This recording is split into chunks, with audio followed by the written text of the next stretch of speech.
광고가 하나 빠졌는데요. 예배 후에 각 부서 올레가 있습니다. 여러분 기억하시기 바랍니다.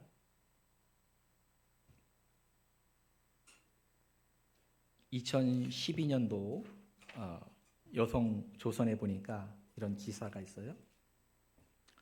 2번 이혼, 아들을 잃고 끈질긴 암과의 사투 속에 세상을 울린 파란만장했던 삶, 이런 제목으로 기사가 있었습니다. 또 2012년 4월 레이디 경향에 보니까 오랜 병마와 싸우면서 땅에서 하늘처럼 살아간 사람, 이런 제목으로 이제 기사가 있었는데요. 어떤 기사냐면은 이민아 목사님이라고 하는 분에 대한 이야기입니다. 이민아 목사님은 이어령 교수님의 딸인데, 이 이민아 목사가 이화여대에 들어갔을 때 영어 영문학과, 불어 국문학과를 복수 전공하면서 3년 만에 그 과정을 마쳤어요. 그리고 미국으로 건너가서 미국 로스쿨에서 공부해서 미국에서 검사가 됐습니다. 그래서 LA에서 부장검사로 또 오래 재직을 했죠. 그런데 이분이 예수님을 믿게 됐어요. 그래서 예수님을 믿게 돼서 예수님을 잘 믿고 나가는 가운데 여러 가지 어려움들을 많이 겪거든요. 암투병을 하는데 92년도에 암이 걸려서 오랜 생활 갑상선 때문에 암 때문에 고생을 했다가 이제 완치를 받았어요. 그런데 2006년도가 됐는데 앞이 안 보이는 거예요. 앞이 안 보이니까 이거 참 걱정이 되잖아요. 근데 아버지하고 계속 통화를 하면서 그런 얘기를 합니다. 아버지, 예수님 믿어야 돼. 아버지가 우리나라의 지성 석학이잖아요. 나는 공부하는 사람, 나 예수님 몰라, 나 그런 거 몰라. 이런 얘기였는데 이 이민아 목사님이 계속 그런 얘기를 하죠. 근데 이 이민아 목사님이 이제 목사님 되기 전이죠. 하와이로 이제 자녀들 교육 때문에 왔는데 앞이 안 보이는 거예요. 그래서 그곳을 이제 가게 됐는데 이어령 교수님에게 얘기를 하더래. 딸이, 아빠 오늘 저랑 같이 교회 가면 안 돼요? 그래, 가자. 교회를 갔습니다. 교회를 갔는데 그런 마음이 들었어요. 이분이 하나님 앞에 기도해야 되겠다. 그래서 기도했대. 간절히, 하나님께서 제 딸의 눈을 다시 보게 해주시면 제가 예수님을 믿겠습니다. 그 기도를 한 거예요. 이제 거기서 간절히 기도를 하고 났는데 나중에 알고 보니까 이 막막 방이 증상인데 이게 스트레스를 많이 받으면 안 보일 수 있대요. 근데 스트레스가 또 없으면 보이는 그런 상황이었나 봐요. 전에 있는 그 병원에서 오진을 했는지 모르겠지만 다시 보게 됐습니다. 다시 보게 돼서 이분이 이제 예수님을 믿는다고 그랬으니까 믿어야 되는데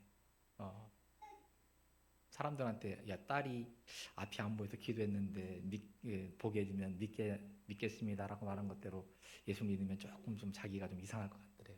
그래서 자기가 명분을 세우기를, 제가 기도했잖아요. 하나님, 제 딸이 보게 된다면 제가 하나님을 믿겠습니다.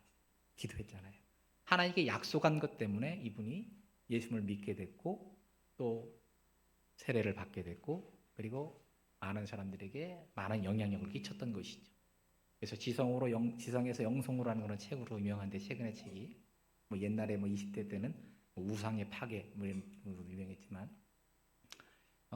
그래서 많은 영향력을 끼치게 되죠.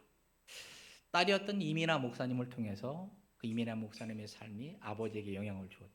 이분이 암으로 돌아가셨는데, 위암으로 돌아가기 전에도 LA에 있는 범죄 청소년들을 위해서 사역을 열심히 하셨었죠. 그런 영향력 때문에 아버지가 딸 때문에 그 영향력으로 예수님을 믿게 되고 또 많은 사람들에게 영향을 미치는 그런 사람이 되게 됐던 것이죠. 사람들은요, 대부분 주변 사람들의 영향을 받습니다. 우리 예수님을 믿을 때도 예수를 믿는 그런 과정들이 주변 사람들을 통해서 영향을 받게 되는 것이죠. 그래서 우리들의 삶이 그런 것들을 통해서 볼 때 예수님 믿는 사람들은 세상 사람들에게 다름의 삶으로 증명하는 그런 삶이 될 줄 믿으시기 바랍니다. 예수님 믿는 사람들은요, 다른 세상 사람보다 좀 다르게 살아야 돼요. 그래서 다름을 실천하는 그런 주투들이 되는 우리 성도님들이 되시길 바랍니다. 세상 사람들이 그리스도인들에게 무엇을 요구하고 무엇을 기대합니까? 그것은 다르게 사는 삶을 통해서 감동받기를 원하는 것입니다. 다르게 사는 삶을 통해서 감동을 받는 거죠. 오늘 말씀 보게 되면 오늘 말씀의 내용은 어떤 내용이냐면, 바울이 사울이었죠. 사울이 바울이 되기 전에, 사울은 크다, 바울은 작다 이렇듯이 이름을 개명했습니다만은, 사울이 예수님 믿는 사람들을 잡아서 옥에 가두고 예수님 믿는 사람들을 심지어 죽이는 그런 일을 하는 그런 일에 앞장섰던 사람이에요. 그래서 7장에 보면은 스데반 집사님이 복음을 전하다가 예수님을 전하다가 주동자 바울에 의해서 돌에 맞아서 순교를 하십니다. 그래서 예수님 믿는 사람의 다름의 모습을 보여줬지요. 바울이 스데반 집사님을 순교하는 현장에 있었지만 그가 그때는 예수님을 믿지 않았지만 이미 다름의 삶을 살았던 스데반 집사님에게 감동을 받고 있었어요. 그리고 나서 이제 9장에 와서 시리아에 있는 다마스커스, 지금의 다마스커스죠. 다마스커스로 예수님 믿는 사람들이 많이 있다는 정보를 듣고 대제사장들에게 공문을 받아가지고 예수님 믿는 사람들을 잡으러 가는 거예요. 그 가는 길에 그 큰 길에서 다마스커스의 큰 길에서 12시에 낮 12시에 하늘에서 그 햇빛보다 강한 빛이 비치면서 예수님을 만나죠. 예수님을 만나서 사울아 사울아 왜 내가 나를 핍박하느냐? 누구십니까? 나는 네가 핍박하는 예수다. 네가 하는 일이 가시체에다가 뒷발질하는 것 같다. 이 가시체는 이 쟁기 뒤쪽에 이렇게 쪼갰게 나오는 이 쇠붙인데요. 뒷발질하면 거기 찔리죠. 그러니까 네가 하는 짓이 그 짓이다 지금. 그렇게 얘기합니다. 그래서 다메섹에 있는 유다라는 사람의 집에 가서 이제 거하게 됐는데요. 그때 이제 하나님께서 오늘 역사하시는 그 일입니다. 그래서 바울이 그 회심의 과정에서 스데반 집사님 먼저 역할을 했지만 또 한 사람 역할한 사람이 누구냐면 아나니아라는 사람이 오늘 본문에 나오는 아나니아라는 사람. 그래서 이 아나니아라는 사람이 있었는데요. 10절에 보니까 그때에 바울이 지금 사흘 동안 먹지 못하고 마시지도 못하는 그 상황 속에 있고 그때에 아나니아라는 제자가 있더니 그랬습니다. 10절에 보니까 주께서 환장 중에 불러 이르시되 아나니아냐 하시거늘 대답하되 주여 내가 여기 있나이다. 아나니아가 주님 환장 중에 만납니다. 근데 말하기를 예수님께서 일어나 집가라는 거리로 가서 유다의 집에서 5 사울이라는 사람을 찾으라. 그가 기도하는 중이니라. 사울이 기도하고 있었어요. 그가 아나니아라는 사람이 들어와서 자기에게 안수하여 보게 하는 것을 보았느니라.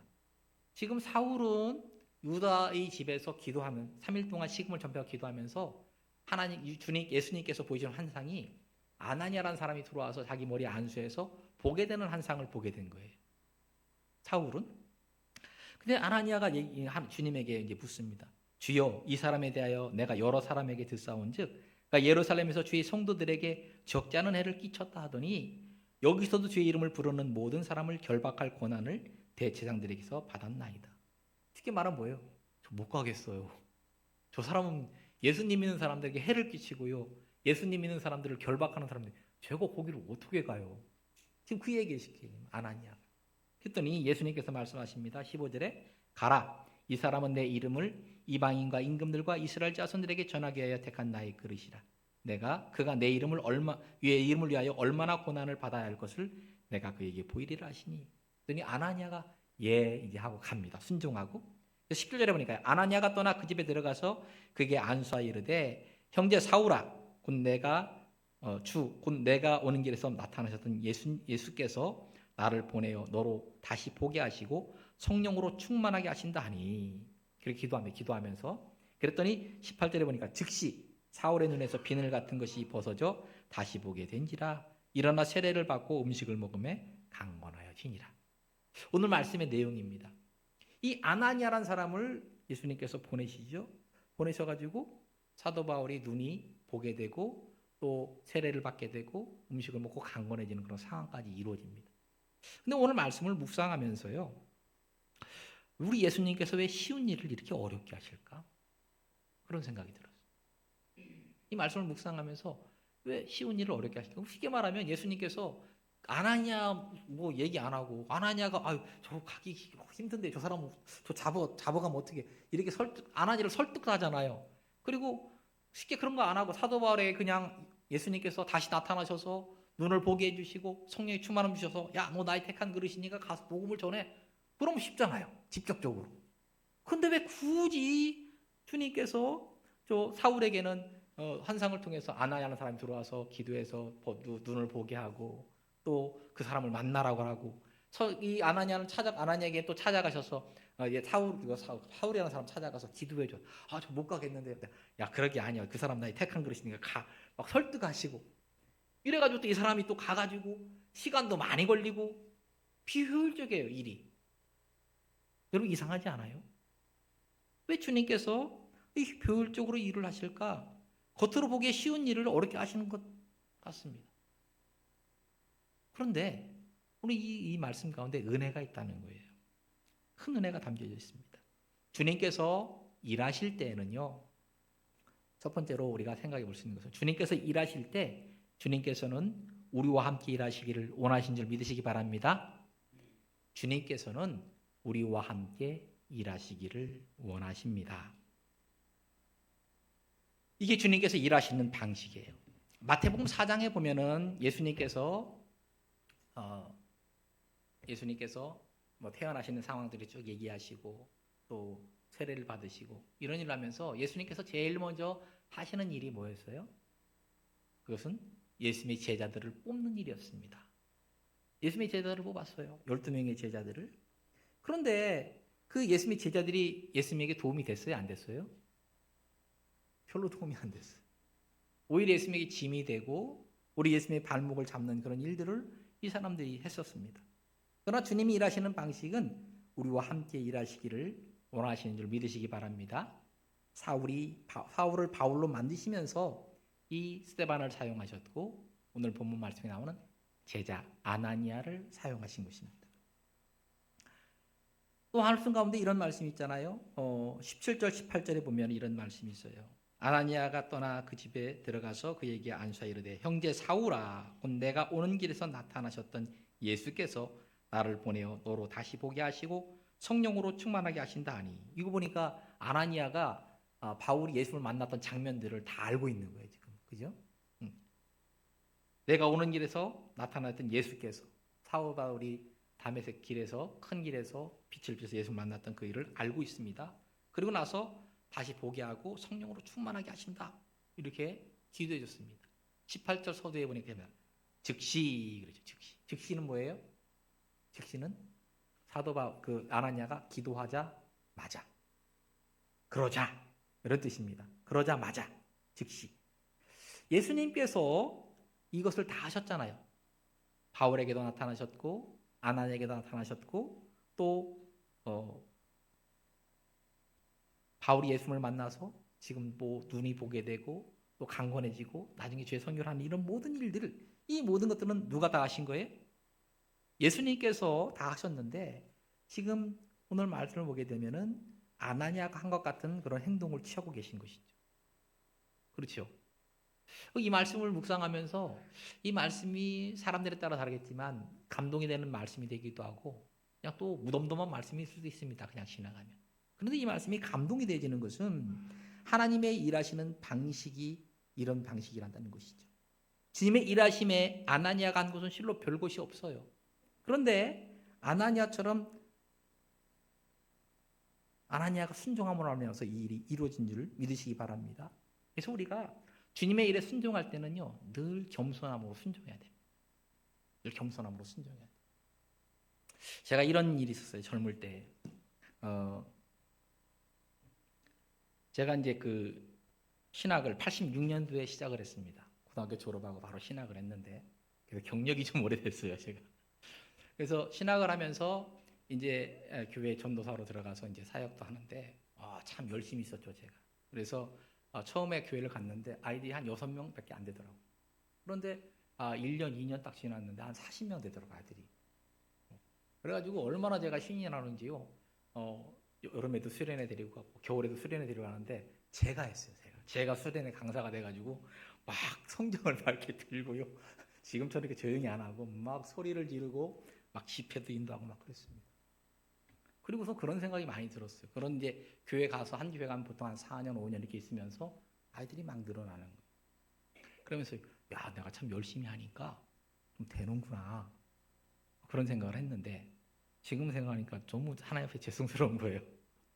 지금 와서 생각해 보니까 제가 이제까지 쭉 그런 일을 했지만 만약에 제가 그 일을 하지 않고 예수를 안 믿고 다른 일을 했다 하고 칩시다. 그러면은 그런 일을 한 것에 대해서 제가 안 했다고 해서 그런 일이 안 일어나는 게 아니잖아요. 어떤 다른 누구를 통해서 그 일이 일어날 수 있어요. 그렇죠? 내가 잘난 게 아니고 내가 잘한 게 아니에요. 우리 주님께서 저에게 어떻게 보면은 혜택을 주시는 거예요. 제가 주님의 말씀에 순종함으로 말미암아서 내가 혜택을 누리게 됐던 것입니다. 아나니아를 불러서 사용하시는 이유는 구원의 감격과 기쁨을 함께 누리게 하시는 하나님의 배려인 줄 믿으시기 바랍니다. 하나님의 선하심을 맛보게 해주시는 것입니다. 주님이 배려하시는 그 마음을 알아야 되고요. 그래서 우리가 늘 겸손함으로 순종하고 행해야 되는 거죠. 우리가 말씀을 묵상하면서 두 가지 훈련을 저는 해야 된다고 생각을 하는데, 하나는 영성을 하면서, 하나는 예수님 믿는 사람으로서 다름을 보여줄 수 있는 사람이 돼야 된다. 내가 예수를 믿는다 그러면은 좀 달라야 돼요. 다른 사람보다 좀 달라야 돼요. 내가 생각하고 마음에 품고 말하고 행동하는 것이 세상 사람과는 달라야 돼요. 예수님 믿는 사람이 해야 될 일입니다. 그런 일을 한 사람이 스데반이었고요. 또 하나님 말씀의 순종과 행함을 저희 삶을 살아야 되는데 그 일을 행한 사람이 오늘 아나니아예요. 이것이 바로 영성의 훈련입니다. 이런 훈련을 통해서 우리들의 삶이 온전한 삶이 되어지는 것이죠. 그래서 우리들이 이런 훈련을 해야 돼요. 그래서 우리의 몸이 이렇게 살아가는 삶의 모습이 나타나야 돼요. 여러분 역기를 할 때 역기 한번 딱 들었다고 근육이 생기는 게 아니잖아요. 힘이 생기는 게 아니에요. 역기를 계속 들어야 돼요. 계속 매일매일. 뭐 그것뿐 아니라 모든 것들이 마찬가지죠. 매일매일 해야지 이것이 정착이 되게 되는 것이죠. 그래서 영적으로 우리가 진리 말씀을 머리로만 이해해야 되는 것이 아니라 몸으로 순종하는 그런 삶을 살아야 될 줄 믿으시기 바랍니다. 저희 교회는 제가 우리 성도님들에게 가끔 이렇게 숙제를 줘요. 그래서 지난 여름 같은 경우에는 우리 성경 읽기 하자, 성경 쓰기 하자. 그래서 성경 쓰기를 해가지고 뭐 나이 많으신 어르신들은 성경을 그냥 읽고 한두 절 읽고 한 주에 어떤 분들은 쓰고 막 해가지고 제가 한 주에 한 장만 쓰자 그랬어요. 시편 한 장만. 1절부터 3절까지 이런 거 쓰지 말고 1절부터 6절 이상 되는 거 쓰자 그랬더니 어떤 분들은요 시편을 다 썼어요. 어떤 분은 창세기도 다 쓰는 분도 계시고 저만 혼자 일주일에 한 편 썼어요. 근데 많이 쓰셨더라고요. 그랬더니 이거를 제가 이제 모아가지고 책으로 만들었더니 한 이 정도 거의 2권이 되더라고요. 교회에다가 이제 기념으로 이제 비치를 해놨는데요. 그런 것들. 또 저희 교회는 금식연금을 1년에 한 번 하는데 부활주일 되기 전에 일주일 전에 고난주간 때 하루 한 끼 금식을 합니다. 그래서 금식연금을 드려요. 한 끼에 2,000원. 원래는 1,500원이었는데 물가가 올라서 제가 2,000원으로 올렸어요. 그럼 6일이면 12,000원이잖아요. 그걸 드립니다. 그거는 금식을 하신 분들 또 어르신분들은 못하지만 못하시면 그냥 금식연금으로 하시는데 그걸 모아가지고 이제 보내줘요. 어디로 보내주냐면 아프리카의 결식 아동들을 위해서 보내줍니다. 꼭 그거는 거기다 보내줘요. 그래서 제가 금식연금을 보내면서 꼭 전화를 하죠. 그 잔치에다. 이거는 절대 아프리카 어린이들의 결식을 위한 그런 곳에다 써달라고 얘기를 합니다. 우리가 주님의 은혜를 기억하고 금식하고 난 그 헌금을 작지만 주님께 드리는 거 귀하잖아요. 그래서 제가 이제 숙제를 내죠. 그렇게.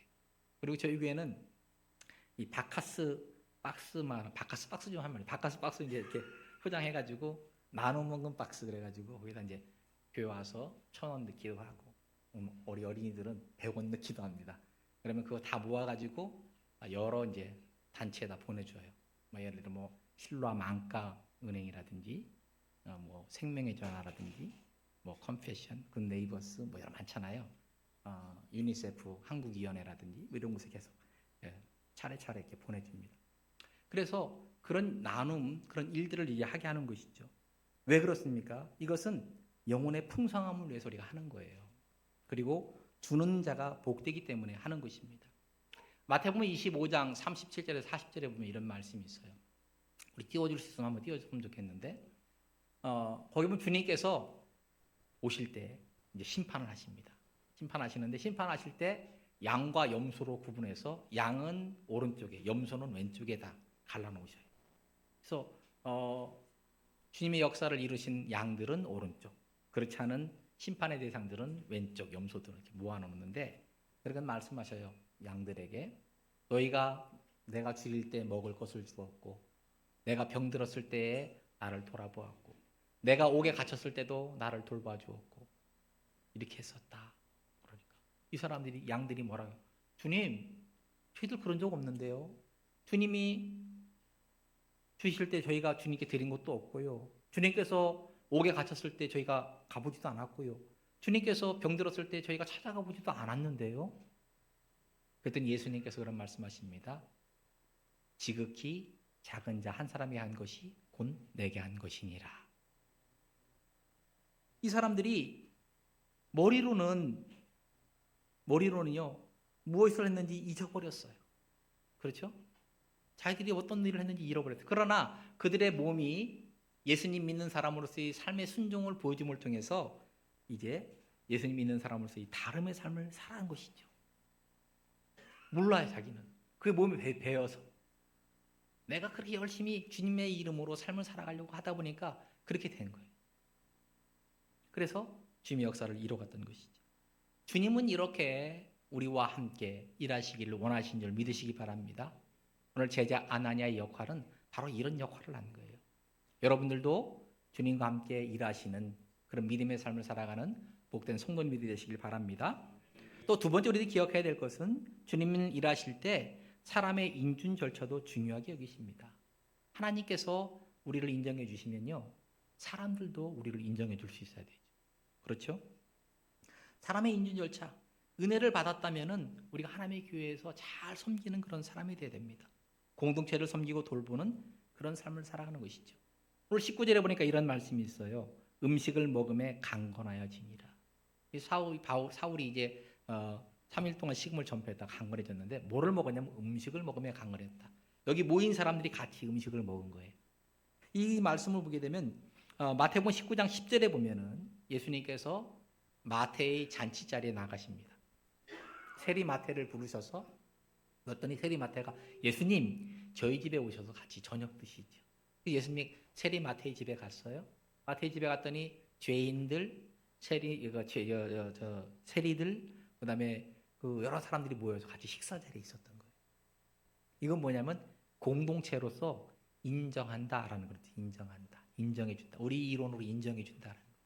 이 세리들은 얼마나 사람들이 나쁜 사람으로 봤어요? 세리들이 돈을 걷는 사람이잖아요. 세리들이 돈을 걷는데 예를 들어서 이 세리장이 있어요. 삭개오가 그런 경우인데 삭개오에게 너 우리 로마에다가 100만 원 바쳐. 예, 알겠습니다. 그러면은 좀 많은 사람이 있으니까 자기 구역에 다 혼자 못 돌아다니니까 밑에 세리들을 주는 거예요. 세리들을 여러 사람. 야, 너희들 10명이니까 20만 원씩 갖고 와. 그리고 나머지 100만 원 로마 주고 나머지는 자기가 갖는 거죠. 그럼 이 세리들은 어떻게 할까요? 20만 원만 거둘까요? 안 그렇죠. 이 사람들은 한 50만 원을 걷는 거예요. 그리고 30만 원 제 갖고 20만 원은 상납하는 거예요. 그러니 세리들이 얼마나 나쁜 사람들이에요. 더군다나 로마 강점기에 있는 사람들인데 얼마나 나쁜 일을 했어요. 근데 완전 죄인들이죠. 근데 이들이 예수님과 함께 같이 모여서 식사 자리에 있었다는 예수님께서 내가 너희들의 죄도 용서해 주겠다. 그런 말씀, 인정해 주겠다 그런 말씀이에요. 인정받는 거죠. 오늘 바울도 여기서 인정받는 그런 삶을 살았습니다. 교회 공동체에서 인정받는 그런 삶을 살아가는 것이죠. 우리가 인정받는 그런 삶이 참 중요하죠. 목회자가 될 때 목회자의 소명이라는 게 있어요. 소명. 하나님께서 부르심. 이 부르심도 두 가지가 있어요. 하나는 내적 소명, 하나는 외적 소명이 있어요. 내적 소명은 하나님과 나와의 관계 속에서 하나님께서 말씀으로 또 영적으로 어떻게 나를 부르셨는가. 하나님과 나의 개인적인 관계의 소명이 내적 소명이에요. 외적 소명은 사람들이 나를 볼 때 저 사람은 목사님 돼야 되겠어. 이렇게 인정받는 게 외적 소명인 거예요. 저 사람 무슨 신학대 가서 목사. 저 사람 안 돼. 이거는 외적 소명이 아닌 거예요. 많은 사람들이 저분은 훌륭하신 그런 목사님 될 것 같다. 이렇게 인정받는 사람이 그런 인정받는 삶을 가지고 주님의 부르심을 받는 사람, 이게 외적 소명. 이 내적 소명, 외적 소명이 있을 때 이것을 목회자로서의 소명이다. 이렇게 말씀하는 거죠. 이런 것처럼 우리가 하나님께도 인정받고 사람에게도 인정받을 수 있는 그런 믿음의 삶을 살아가시길 바랍니다. 그래서 오늘 이 제자 아나니아의 경우에는 하나님께서 함께 일하셨고 또 하나님께서 인정받는 그런 삶을 살아갔던 것이죠. 우리들도 이런 삶을 살아가는 현 은혜가 있게 되길 바랍니다. 그래서 우리가 늘 기억해야 돼요. 내가 찾아갈 사울은 어떤 사람일까? 어떤 사람에게 내가 도움을 줄 것인가? 그런 생각들을 하고 우리가 예수님 믿는 사람으로서 다름의 삶을 살아가는 그런 귀한 은혜가 있게 되길 바랍니다. 그래서 오늘 이 처음 서두에 말씀드렸던 이민아 목사님처럼 땅에서 살지만 하늘처럼 살다간 사람들이 되시길 바랍니다. 제자 아나의 역할처럼 여러분도 이 역할을 감당해 주시는 은혜가 있게 되길 바랍니다. 그리고 이 일이 죽음보다 강한 사랑으로 십자가에서 보배로운 피를 흘려주시고 죽으셨다가 다시금 사서 부활의 영광에 계신 예수님의 그 사랑의 은총에서 나오는 일이 되길 바랍니다. 예수님의 십자가의 은혜를 늘 기억하면서 나를 사랑하신 예수님의 은혜를 기억하면서 우리 예수님을 소중히 여기고 귀중히 여기는 가운데 이런 일들을 해나가시는 여러분의 삶이 되시길 바랍니다. 그래서 비바람이 앞길을 막아도 주님의 길을 끝까지 잘 감당해서 선지자, 제자 아나니아 역할처럼 주님의 종들로서 역할을 잘 감당하는 복된 삶을 살아가는 우리 성도님들이 다 되시기를 주님의 이름으로 부탁을 드리면서 오늘 말씀을 드렸습니다.